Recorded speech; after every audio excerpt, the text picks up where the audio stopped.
കഴിഞ്ഞ 149 എപ്പിസോഡിൽ റോം ഭരിച്ചിരുന്ന 130 മാർപ്പാപ്പ ജോൺ 12 കാലമാണ് നമ്മൾ ചർച്ച ചെയ്തത്.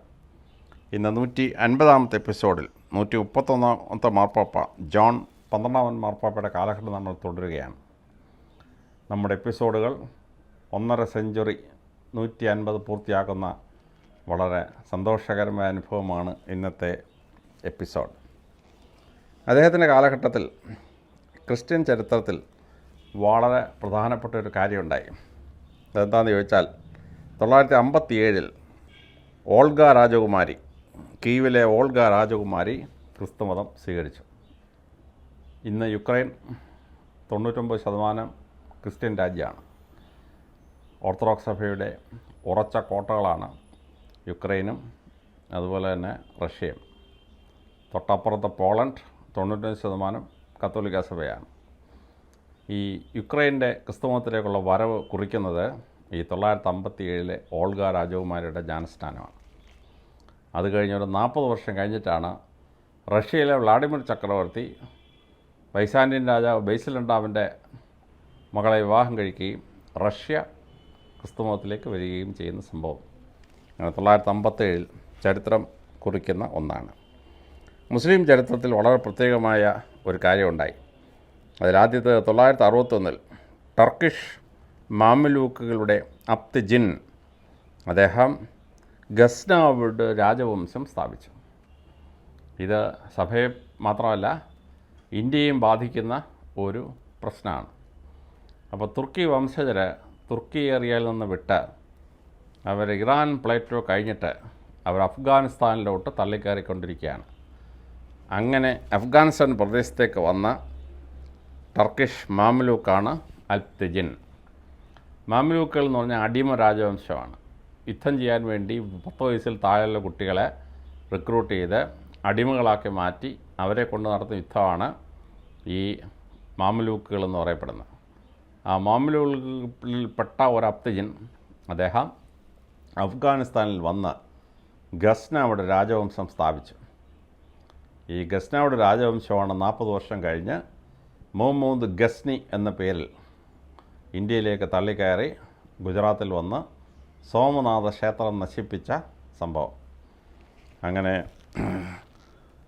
സഭാചരിത്രത്തിലും ഇസ്ലാമിക ചരിത്രത്തിലും ഇന്ത്യയുടെ ചരിത്രത്തിലും മാറ്റം ഉണ്ടാക്കാൻ പോകുന്ന ഒന്നാണ് ഈ ഗസ്നാവിഡ് രാജവംശം. 961 ഉമായിഡ് കാലിഫ് രഘുവൻ സ്പെയിനിൽ മരിച്ചു. 965 ടാഴ്സസ് ബൈസാൻഡിയൻസ് തിരിച്ചു പിടിച്ചു. കോൺസ്റ്റാന്റിനോപ്പിളിലെ ഭരണം ടാഴ്സസ് തിരിച്ചു പിടിച്ചു.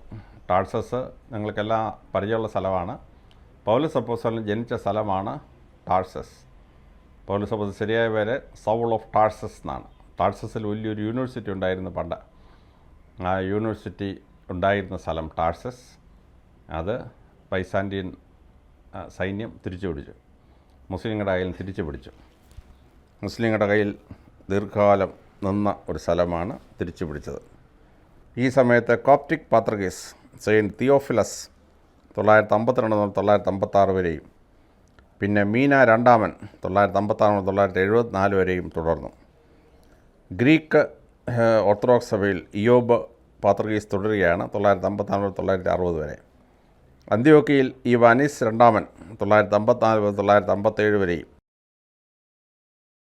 ഡയന്യൂഷ്യസ് മൂന്നാമൻ 951 മുതൽ 961 വരെ തുടരുകയും ഏബ്രഹാം ഒന്നാമൻ 962 മുതൽ 963 വരെ തുടരുകയും ചെയ്തു. കോൺസ്റ്റാന്റിനോപ്പിളിൽ പുതിയൊരു പാത്രികീസ് വരികയാണ്. അദ്ദേഹമാണ് പോളിക്യൂട്ടസ് എന്ന് പറയപ്പെടുന്ന ആൾ 956 മുതൽ 970 വരെ. ജെറുസലേമിൽ ലിയോണ്ടിയസ് 2 953 മുതൽ 960 വരെയും ജോൺ എട്ടാമൻ 960 മുതൽ 964 വരെയും വരികയും ചെയ്തു. ചരിത്രപരമായി പറഞ്ഞാൽ 3 രാജവംശങ്ങളുടെ മക്കൾ കയറി ഭരിച്ച ഒരു കാലഘട്ടം. മൊറോസിയോയുടെ മക്കൾ 2 മാർപ്പാപ്പമാർ ഭരിക്കുകയും അതുപോലെ തന്നെ ഈ ചക്രവർത്തി ലിയോണ്ടിസിൻ്റെ മകൻ മറ്റൊരു പാത്രികീസ് ആവുകയും വളരെ ശ്രദ്ധാപൂർവം തിയോഫിലാക്ട് എന്ന് പറയുന്ന പ്രഭു കുടുംബത്തിലെ ഒരു മകൻ മറ്റൊരു പാത്രീസാവുകയും ചെയ്ത് 3 രാജകുടുംബങ്ങൾ മാർപ്പാപ്പ സ്ഥാനവും പാത്രീസ് സ്ഥാനവും കീഴടക്കിയ ദയനീയമായൊരു കാലഘട്ടം അവസാനിക്കുകയാണ് ഈ സമയത്തോടുകൂടി. അത് അവസാനിക്കുമ്പോൾ രാജാവിൻ്റെ മകൻ തന്നെ മാർപ്പാപ്പയായ ആ കാലഘട്ടവും അവസാനിക്കുന്നു. ജോൺ 12 കാലഘട്ടം, രാജാവിൻ്റെ മകൻ മാർപ്പാപ്പയായ കാലം. ഈ സമയത്ത് വളരെ പ്രസിദ്ധിയായ ഒരു വിശുദ്ധ ജീവിച്ചിരുന്നു. ഇംഗ്ലീഷ് ചരിത്രത്തിലൊക്കെ ജർമ്മൻ ചരിത്രത്തിൽ സ്ഥാനം പിടിച്ച മെറ്റിൽഡ അഥവാ മോഡ്, MOUD, മോഡ് അല്ലെങ്കിൽ മെറ്റിൽഡ. ഈ മെറ്റിൽഡ തിയോഡോർ റിക് എന്ന സാക്സണിയിലെ പ്രസിദ്ധമായ ഒരു പ്രഭുവിൻ്റെ മകളായിരുന്നു. ആ മകൾ എർഫോർഡ് മഠത്തിൽ താമസിച്ച് പഠിച്ചു. എർഫോർഡ് മഠത്തിൽ. അങ്ങനെ ഇരിക്കുമ്പോൾ ആ പെൺകുട്ടി 913 സാക്സണിയിലെ പ്രഭുവായിരുന്ന ഓട്ടോ വിവാഹം കഴിച്ചു. മെറ്റിൽഡ അതീവ സുന്ദരിയായിരുന്നു. അതുകൊണ്ട് ആ പെൺകുട്ടിയുടെ സൗന്ദര്യം കണ്ട് ഈ ഓട്ടോ വന്ന് കല്യാണം കഴിച്ചു. 916 കല്യാണം കഴിഞ്ഞ് 3 കൊല്ലം കഴിഞ്ഞപ്പം ഓട്ടോ ജർമ്മനിയിലെ ചക്രവർത്തിയായി. കല്യാണം കഴിക്കുന്ന സമയത്ത് അങ്ങനൊരു സംഭവം ഉണ്ടാകുമെന്ന് ഊഹിക്കാൻ പറ്റാത്ത ഒരാളായിരുന്നു. പക്ഷേ ജർമ്മനിയിലെ രാജകുടുംബങ്ങളുടെ മാറ്റങ്ങൾക്കിടയിൽ ഓട്ടോ ജർമ്മൻ ചക്രവർത്തിയായി. ഭർത്താവ് പ്രഭുവായിരുന്നു, പിന്നെ രാജാവായി, പിന്നെ ചക്രവർത്തിയായി. ഇതൊന്നും മെറ്റിൽഡയെ ബാധിച്ചില്ല. മെറ്റിൽഡ സ്വന്തം കയ്യിലുണ്ടായിരുന്ന സ്വർണ്ണമൊക്കെ വിറ്റ് പാവപ്പെട്ടവർക്ക് വീട് പണിഞ്ഞു കൊടുക്കുക, വിധവകൾക്ക് ആശ്വാസം കൊടുക്കുക, ഇതൊക്കെ ആയിരുന്നു മെറ്റിൽഡയുടെ പണി. ഒരു ദിവസം 5 മണിക്കൂർ 6 മണിക്കൂറൊക്കെ പ്രാർത്ഥനയിലാണ് മെറ്റിൽഡ കഴിച്ചു കൂട്ടുന്നത്. അങ്ങനെ ഇരിക്കുന്ന സമയത്താണ് 23 വർഷങ്ങൾക്ക് ശേഷം രാജാവ് മരിച്ചു. 913 കല്യാണം കഴിച്ച് 23 വർഷങ്ങൾക്ക് ശേഷം 936 രാജാവ് മരിച്ചു. രാജാവ് മരിച്ചു കഴിഞ്ഞ ഉടനെ തൻ്റെ കൈവശം ഉണ്ടായിരുന്ന ബാക്കിയുള്ള സ്വർണം മുഴുവൻ മെറ്റിൽഡ വിറ്റു. മെറ്റിൽഡ വിട്ടിട്ട് അത് പാവപ്പെട്ടവർക്ക് ചാരിറ്റി ആയിട്ട് കൊടുത്തു. മെറ്റിൽഡയ്ക്ക് 3 ആൺമക്കളുണ്ടായിരുന്നു. Otto, Henry and Saint Bruno. 2 പേര് സൈന്യസേവനത്തിനും രാജ്യത്തിലെ രാജാവാകാനും പോകാനായിട്ട് ശ്രമിക്കുകയായിരുന്നു. പക്ഷേ ഇളയ മകൻ ബ്രൂണോ അമ്മയെപ്പോലെ വളരെ നല്ല ചാരിറ്റിയൊക്കെ ചെയ്ത് പോയി. അവസാനം അമ്മ വിശുദ്ധയായതുപോലെ മകനും വിശുദ്ധനായി, സെയിൻറ്റ് ബ്രൂണോ. പക്ഷേ ബാക്കി 2 ആൺമക്കൾ തമ്മിൽ യുദ്ധമായി. അങ്ങനെ ഓട്ടോ ഹെൻറിയെ തോൽപ്പിച്ചിട്ട് ചക്രവർത്തിയായി. ഓട്ടോ ഹെൻറിയെ തോൽപ്പിച്ച് ചക്രവർത്തിയായപ്പം ഓട്ടോയ്ക്കൊരു സംശയം. ഓട്ടോ രണ്ടാമൻ, അപ്പൻ ഓട്ടോ, മകൻ ഓട്ടോ. ആ ഓട്ടോ രണ്ടാമൻ്റെ സംശയം ഈ മെറ്റിൽഡ ഹെൻറിയുടെ സൈഡായിരുന്നുവോ എന്ന്. അങ്ങനെ ഹെൻറിയുടെ സൈഡാണോ എന്ന് സംശയിച്ചപ്പം ഓട്ടോ അമ്മയെ സ്ഥാനഭ്രഷ്ടയാക്കി. അവകാശങ്ങളൊന്നുമില്ലാതെ കൊട്ടാരത്തിൽ താമസിച്ചോളാൻ പറഞ്ഞു. രാജ്ഞി സ്ഥാനമൊന്നുമില്ലാതെ താമസിച്ചോളാൻ പറഞ്ഞു. പക്ഷെ കുറച്ച് കഴിഞ്ഞ് ഓട്ടോയ്ക്ക് മനസ്സിലായി, ഓട്ടോ രണ്ടാമന് മനസ്സിലായി അമ്മ എങ്ങനെ സൈഡൊന്നും പിടിച്ചിട്ടില്ല. അമ്മ നിഷ്പക്ഷമായിട്ടിരുന്നു. ഇളയ മോനോടൊരു പ്രത്യേക സ്നേഹമുണ്ട്, പക്ഷേ സിവിൽ വാറിലൊന്നും അമ്മ പങ്കെടുത്തിട്ടില്ല എന്ന് മനസ്സിലായി. അപ്പോഴ് ഓട്ടോ അമ്മയ്ക്ക് അമ്മയുടെ ഷെയറും അമ്മയ്ക്ക് അർഹമായ വസ്തുക്കളും ഒക്കെ തിരിച്ചു കൊടുത്തു. പക്ഷേ ആ അമ്മയ്ക്കെല്ലാം തിരിച്ചു കിട്ടിയിട്ട് അമ്മ അതിനതൊന്നും എടുത്തില്ല. അമ്മ എന്ത് ചെയ്തു? അമ്മ ആ സ്വത്ത് വിറ്റിട്ട് പ്രധാനപ്പെട്ട ഒരു 7 പള്ളികൾ പണിഞ്ഞു. പള്ളികളില്ലാത്ത വിദൂര സ്ഥാനങ്ങളിൽ 7 പള്ളികൾ പണിഞ്ഞു. അത് കഴിഞ്ഞ് 5 മഠങ്ങൾ, കന്യാസ്ത്രീകൾ താമസിക്കാനായി 5 മഠങ്ങൾ പണിഞ്ഞ് കന്യാസ്ത്രീകളെ സുരക്ഷിതമായി സ്ഥാപിച്ചു. പള്ളി തന്നെ ഇരുന്ന് ശിഷ്ട ജീവിതകാലം മുഴുവൻ കാഴ്ചവെച്ചു. 963 മാർച്ച് 14 മെറ്റിൽഡ അല്ലെങ്കിൽ മോഡ് മരിച്ചു. മെറ്റിൽഡ അല്ലെങ്കിൽ മോഡ് മരിച്ചപ്പോൾ മെറ്റിൽഡ മരിച്ച മാർച്ച് 14 കത്തോലിക്ക സഭ ആ വിശുദ്ധയുടെ നാമത്തിൽ ഉള്ള സെയിൻറ്റ് ഡേ ആയി പ്രഖ്യാപിച്ചു. ഇങ്ങനെ പ്രഭുവിൻ്റെ മകളായി ജനിച്ച് രാജാവിൻ്റെയും ചക്രവർത്തിയുടെയും ഒരു ചക്രവർത്തിയുടെ ഭാര്യയും വേറൊരു ചക്രവർത്തിയുടെ അമ്മയുമായി ജീവിച്ച ഒരു സ്ത്രീ ലൗകികമായ ഒന്നിലും ആകർഷിക്കപ്പെടാതെ ആത്മീയ ജീവിതം കൊണ്ട് ലോകത്തെ അമ്പരപ്പിച്ച ഒരു സംഭവമാണ് മെറ്റിൽഡയുടെ ജീവിതം. ആ മെറ്റിൽഡയുടെ സന്തതി പരമ്പര പിന്നെയും പല രാജാക്കന്മാരും പ്രഭുക്കന്മാരൊക്കെ ഉണ്ടായി.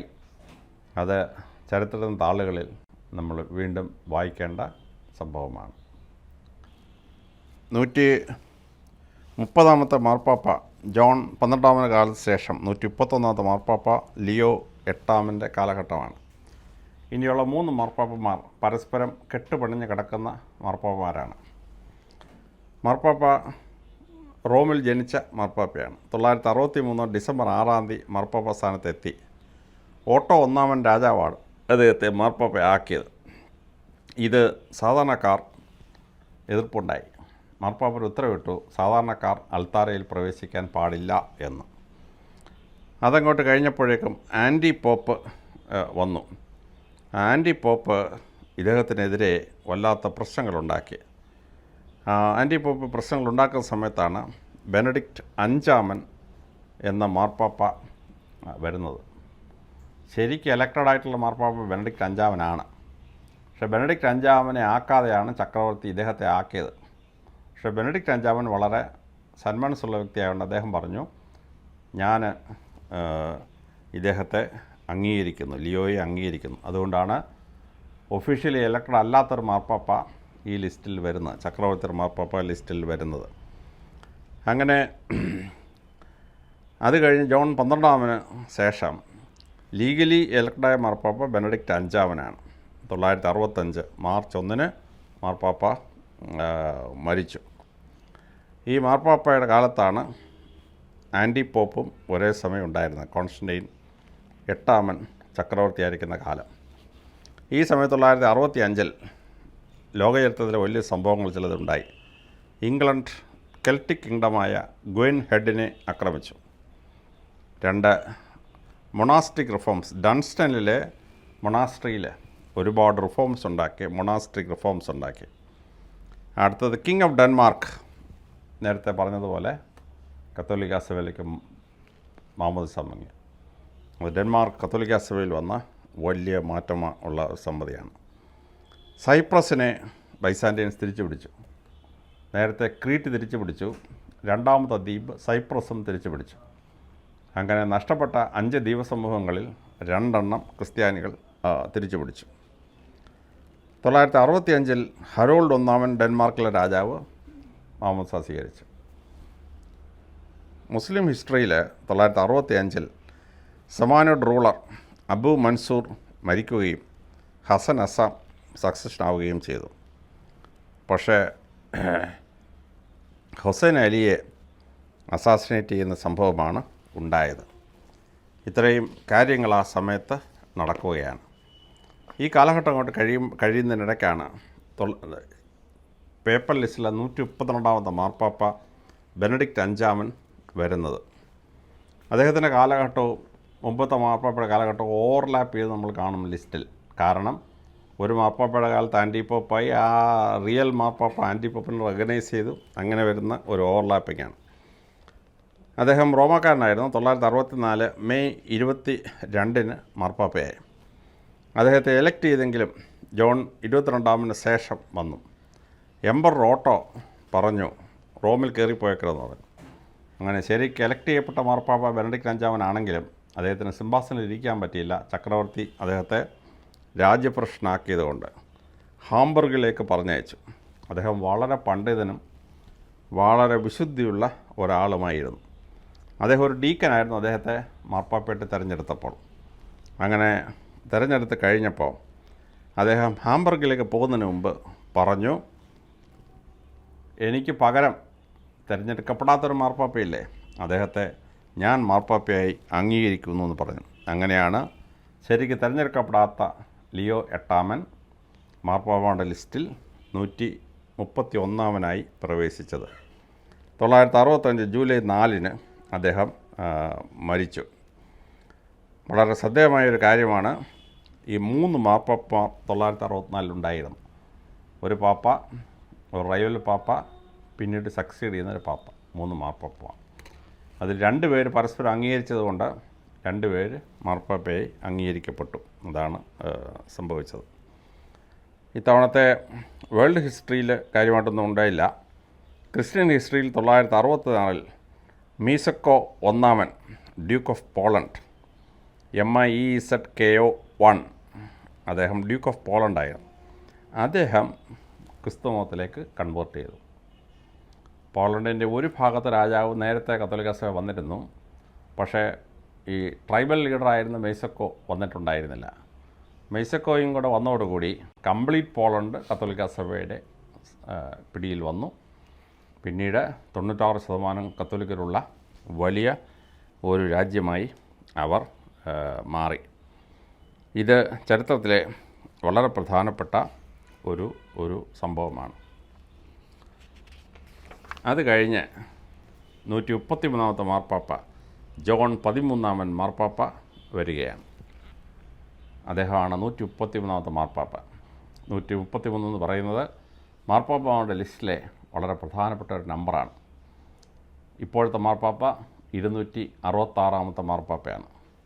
അതായത് ആകെയുള്ള മാർപ്പാപ്പമാരിൽ നേരെ മധ്യം, മിഡിൽ പോപ്പ് എന്ന് വിളിക്കപ്പെടുന്ന മാർപ്പാപ്പയാണ് ജോൺ 13.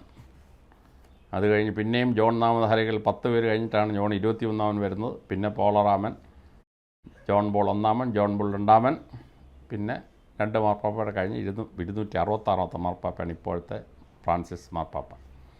അപ്പോൾ മധ്യം, മിഡിൽ ആണ് ഈ മാർപ്പാപ്പ.